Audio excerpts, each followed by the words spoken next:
গত বছরের ৫ August fascist Awami League সরকারের পতনের পর থেকেই বিএনপির নেতাকর্মীরা দলের ভারপ্রাপ্ত চেয়ারম্যান তারেক রহমানের দেশে ফেরার অপেক্ষায় রয়েছেন।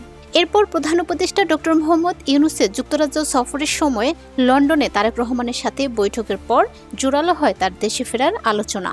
সম্প্রতি কয়েক সপ্তাহের মধ্যে ফিরতে পারেন দলের পক্ষ থেকে এমন আভাস দেওয়া হলেও এখনও চূড়ান্ত হয়নি দিনক্ষণ।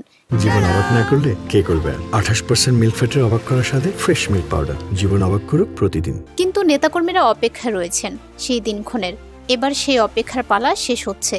দলের মহাসচিব মির্জা ফখরুল ইসলাম আলমগীর যুক্তরাষ্ট্র সফর থেকে দেশে ফিরে ভারপ্রাপ্ত চেয়ারম্যানের সঙ্গে কথা বলে সংবাদ সম্মেলন করে দিনক্ষণ জানাবেন। যুক্তরাজ্য বিএনপির সভাপতি ও চেয়ারপারসনের উপদেষ্টা এম এ মালেক এই তথ্য জানিয়েছেন। বিএনপি চেয়ারপারসনের উপদেষ্টা এম এ মালেক বলেন, যুক্তরাষ্ট্র সফর শেষে মির্জা ফখরুল ইসলাম আলমগীর দেশে ফেরার পর চূড়ান্ত হবে ভারপ্রাপ্ত চেয়ারম্যানের স্বদেশ প্রত্যাবর্তনের সূচি।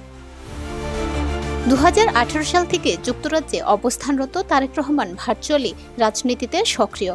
তবে আগামী নির্বাচনের আগে দেশে ফিরে বহুল প্রত্যাশিত ত্রয়োদশ জাতীয় সংসদ নির্বাচনে বিএনপি নির্বাচনী প্রচারণায় সশরীরে নেতৃত্ব দেবেন। ভোট ঘিরে প্রস্তুতি নিচ্ছে তৃণমূল থেকে কেন্দ্র।